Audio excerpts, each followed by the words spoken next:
It's been won by Junior Hoyler, edge of the penalty area, in towards Austin, Zamora! And Queen's Park Rangers have won it! Bobby Zamora played into his... Well, we're back. It feels like forever since Dave and I were last doing a show, but it's actually only been a fortnight. But of course, there's been 3 QPR matches since we were last together, which is rare for us. Next up is Derby on Friday night. But before we preview that, those 3 games since our last show together culminated in Tuesday night's stoppage time defeat away at Coventry. An absolute sickener, Dave. Yeah, it was so disappointing when to lose it so late. You know, I thought we actually played all right in the game and definitely deserved a point out of it. And when injury time was there, we were going to win it, didn't we? We had all those corners, but we wasted them all really. And it was just such a soft goal to give away. You know, there was just mistakes all through. You know, Cook getting the header wrong, Powell not getting back, so the guy had a run for one goal, had to give the corner away. And from the corner, I just looked at Nardi. He was desperate to get fouled. He was getting involved and just hoping someone touched him, and no one did, and he went down anyway. And then Cook gives him the free header. Just such a poor goal to give away, and it just shows fine margins in these games. There was nothing in that game, and it's ended up Coventry on the brink of the playoffs, and we're now, bottom half again. So it's so disappointing to lose it in that manner. Yeah, it was a very, very even game. Could see why both teams were neck and neck, 12th and 13th heading into it. 0-0 would have been a fair result, and I think even most Coventry fans would acknowledge that. It was a punch in the stomach to lose in stoppage time. First time it's happened to QPR since Sheffield Wednesday away in December 2023, 60 games in between. So at least it's been a while, because it does feel awful losing in the last minute. You mentioned it there, but was it a foul on you for Steve Cook in the goal? Not for me. I mean, he has given him a push, but I think Cook's got to do better, really. I mean, they're all shoving each other, weren't they? I mean, there would have been a foul at every corner. We were doing the same and we were attacking, so I didn't think so. I just think, they need to do a little bit better with that, defending that corner. There's a lot more they could do. But to be fair, credit to Coventry, their delivery all night from corners was very good, and you could see that was their best chance of a goal, and unfortunately, it come at the end. Yeah, it wasn't a foul for me. And he said himself, Steve Cook, that he was disappointed. So I think he acknowledged he should have been stronger. The teams are pushing and pulling all night, like you said. And in the end, I think the ref was just sick of both the teams and just thought, play on, do what you want to do. And it cost us. Ultimately, I think I agree with what you said before. Paul Nardi should have stayed in his line and he had an easy catch. But I'm not going to criticise him after the other saves he made, because his double save in particular in the first half was literally world class, how he got back up for that one. The other big moment in the game was our big chance. Michael Frey's one that the keeper saved. Was it a bad miss or a good save for you? Bit of both, but he's got a score, and he missed a similar one at Plymouth. Just think if he just lifts it off the floor, it's going in, isn't it? The only way the keeper can save it is if he goes low, and he just went exactly the only place the keeper could save it, really. And to be fair, the keeper's done well to get to it, but he has to score that one. And that's the difference at the minute. Tight game like that, you've got to take your chance when it comes, and we haven't. And that could easily be the 1-0 win for us if that goes in. But that's where we are. I mean, as good as we've been the last few months, we still lack a bit of quality, don't we, in that final third? You can see it with the final ball's not quite right, and we do miss a lot of chances still. Yeah, I think it was a good save. I'll give the keeper some credit, but I think he just needs to absolutely put his foot through it, get it past the keeper before he can get in his face. And he had some similar ones against Plymouth, didn't he, at the keeper save when he should have scored? That night, or that afternoon, I should say, it didn't cost us. Last night it did. But I do think we have to give some credit to the keeper.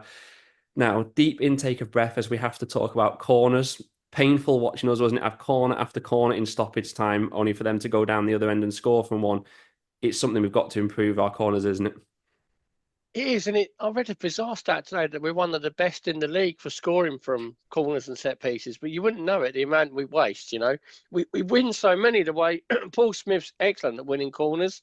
He just battles down the line and wins them, and then we waste them time and time again. Those ones in injury time, everyone was the same. It's like, you've got to vary it a bit, but you look around the team and think kind of who else is there to take corners. Dembele's coming back, so I think he's quite good on them. But you'd think Chair and Powell would probably be the best two we've got for it. And it's like both of them so frustrating. Not just last night, the last couple of games, really. They've been poor set pieces the last few games. And, I say small margins in these games. You've got to get them sort of things right to win these sort of games when you're playing teams that are kind of equal standard to us. Yeah, I mean, we've had 43 corners in the last 4 games, and the league average is for a team to have 5 or 6 a game. So we're getting double, and it feels to me like we are just wasting them. And I don't feel like we look like scoring from any of them in the Coventry game, but in most games it seems to be the case. And it's the lack of consistency in the delivery, isn't it? Like I say, I think Kenneth Powell just seems to take them by default just because he's left-footed, but his delivery, we were talking about it 12 months ago after a certain game where he was just tapping his head, putting his arms in the air, trying to indicate what he was going to do. Yet every single one just hits the front man. And look at Coventry's delivery. You said it before, but it's so consistent. Eventually, it leads to something. Ours just doesn't have that. And Ilias Chair, he underwhelms with it a lot too because he can deliver a good ball, but it's so hit and miss. It's just the consistency they have to somehow get right.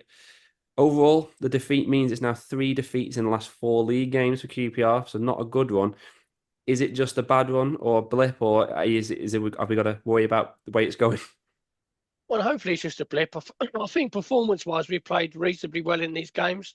We was a bit unlucky at Millwall and again last night. But you can't let these things continue. You know, we saw it a couple of years ago under Steve McLaren. You go 2-3 games without winning, all of a sudden it's 2 months. And you look at our fixtures in March, you know, there's not many points to look on the table in that month. So they need to put an end to it and just calm everything down. They've got 2 games coming up where they need to take points out of, really. Yeah, I think if we look at the performances rather than the results, QPR have not been that bad in the games. Millwall and Coventry, I think they should have both been draws. The only game we deserved to lose was probably Sheffield Wednesday. And even in that, we both said if we got the first goal, probably could have won the game.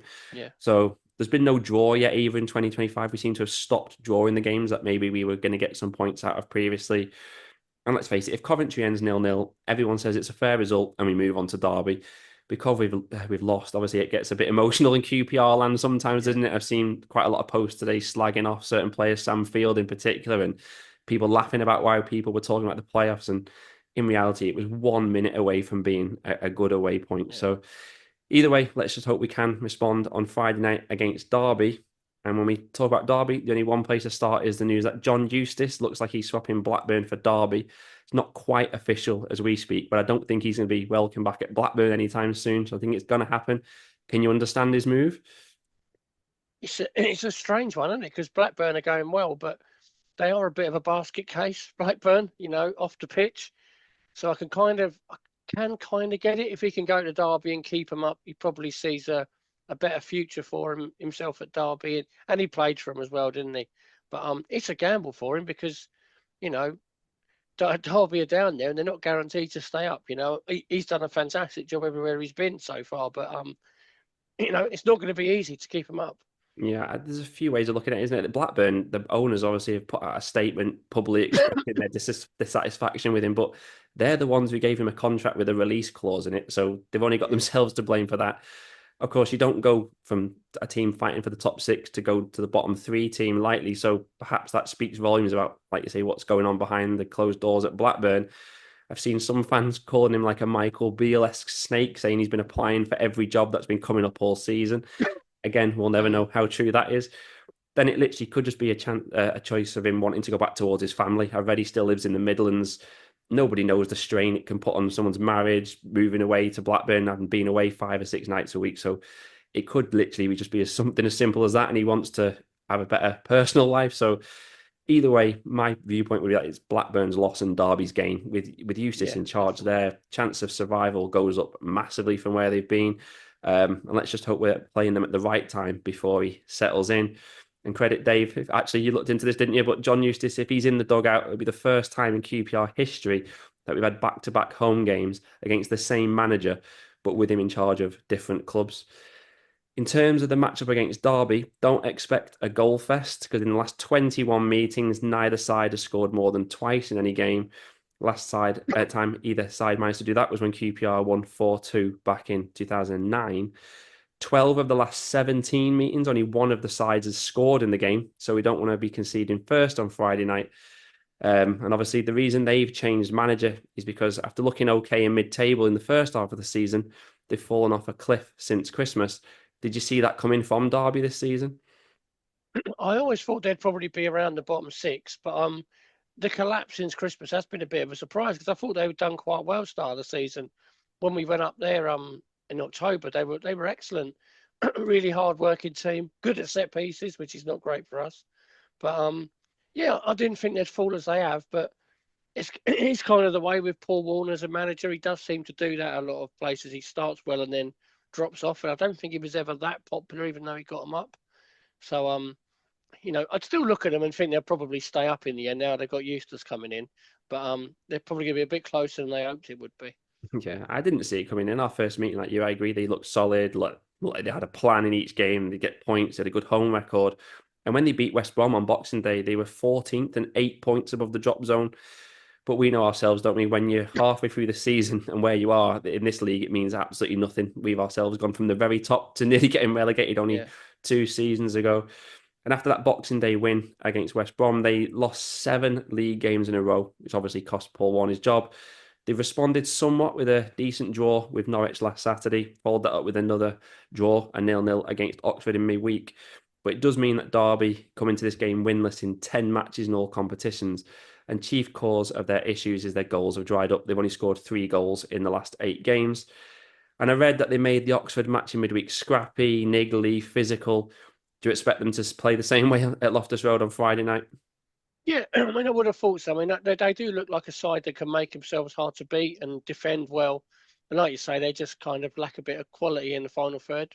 We could say the same about us, to be honest, for a lot of the time. So, yeah, I think they'll come and try and make it scrappy, try and make it difficult for us, try and keep it 0-0 as long as they can, try and frustrate us and then try and nick a goal.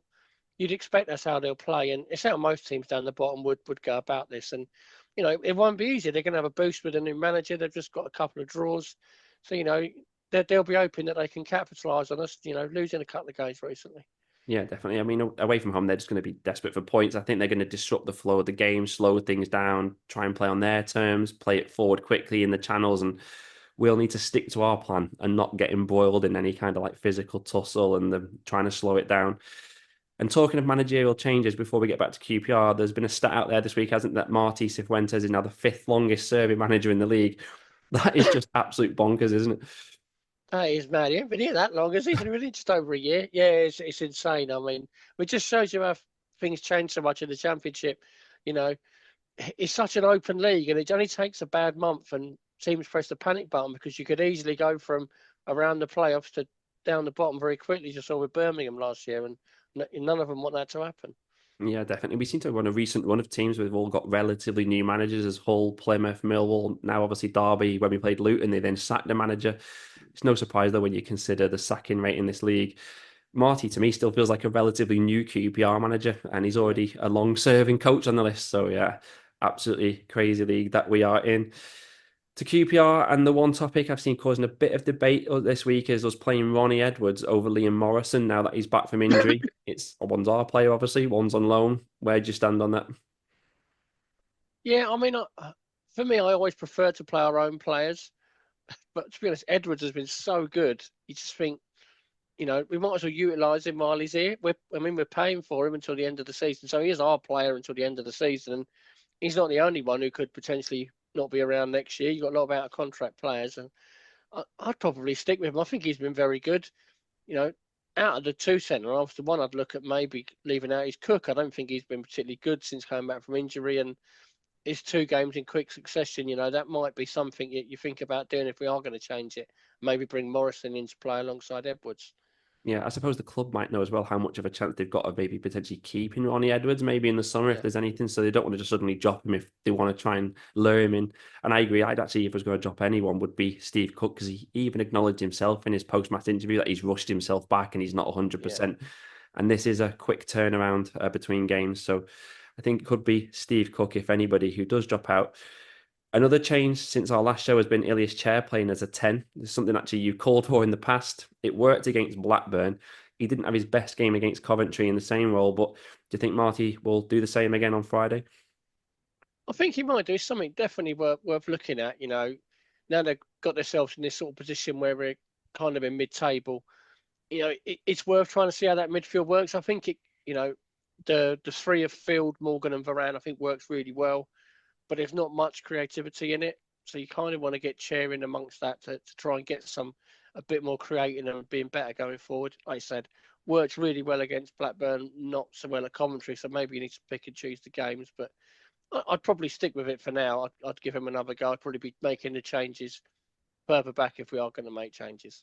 Yeah, I think it's good, especially at home. And I think it's good because he can dictate play, drift around, and it also means Kenneth Powell isn't totally exposed, which is always the one area of concern when Chair is out on the left. I think it suits this style and system to have fast, pacey wingers as well. And Saito has been doing well, and Smith obviously. Obviously in centre midfield though, it's been Varane getting dropped out last couple of games, Morgan and Colback rotating. Which two would you pick if he does choose that system? It's hard to pick, isn't it? Yeah, I mean, I'll be surprised if Colback does back to back in this short period, considering he's been out for so long. So you'd think Varane would come in for him, and then I think Morgan was probably left out in that Coventry game to play on Friday. So I think he'll change both. I think Varane and Morgan will start the game. I think Field will miss out as well, potentially. I mean, Phil, I know he's got a bit of stick after the game. I didn't think he was that bad against Coventry, to be honest. I just think we've seen with these quick turnarounds how tired the team can look at times. You need fresh legs in that team, and I just think he might freshen up a little bit at home and play the two younger ones. Yeah, the order of rotation would suggest it'll be Varane and Morgan if he goes with two. Obviously, if he goes with three, it's going to be Varane, Morgan, and Field with Chair back on the left potentially. But I think it will be Varane in the team at the very, very least. Up front, Ryan Coley is out until March with another injury. Do you have any long-term concerns about his injury record? Yeah, he does seem to pick up quite a few knocks, doesn't he? He was out a lot last season as well. But I'm not really saying what this one is, are they? But hopefully it's just a couple of weeks. Yeah, last season he got injured on New Year's Day, played well, then he got an assist, then he was out for the rest of the season, started this season, got injured again. Last month he was more involved and now he's injured again. He's only 20, so he needs to try and get on top of these injuries, and the club maybe needs to look into why he's struggling or it is going to hold him back. As a result, we know it's going to be Michael Frey or Alfie Lloyd leading the line. Who would you expect to start? I would think Frey again, to be honest. Lloyd's maybe better coming off the bench, especially in this sort of home game where Derby, you would assume, are going to defend deep, and there's got to be a lot of space for him to run into behind. So I'd probably go with Frey again. I didn't think Lloyd had the best of games when he came off the bench at Coventry, but I just think star-wise, Frey probably suits his game better than Lloyd does. Yeah, to me, it's got to be Michael Frey. He's got to at least try and do an hour again before they swap. Alfie Lloyd, for me, he just remains an odd one because some matches he comes on, he's a real pest. He changes the game. He looks brilliant. Others, like Coventry, he just looks out of his depth still. Then it was just, unfortunately, one of those occasions. He never got into the game at all. So I think it'll be Michael Frey. And it just leaves us with our predictions. And when QPR were bottom, 5 points from safety in the middle of November, Derby were up in 12th. But a QPR win here would put us 15 points above Derby. Can we do it? Yeah, it's a big game for us. I think we do need to win to try and halt this little run. But I think we will do it. I think it'll be another close one, similar to the last home game. I'm going to go 2-1 for this one. I think we'll do it. Yeah, I think we're going to win this one. I know we've lost the last four, but as you said, I don't think the performances have been that bad. We've been really good at home. It's going to be under the lights at Loftus Road. Great atmosphere, I think. So we've said Derby don't have a lot of goals in the side. So if we can score first, I think then we can have a good evening. I'm going to go for 2-0 QPR. It's a full week for the team off after this one because it's a Friday match, obviously, but then it's Portsmouth next Saturday. Dave and I will be back to preview that. And until then, thank you for watching and come on, you R's.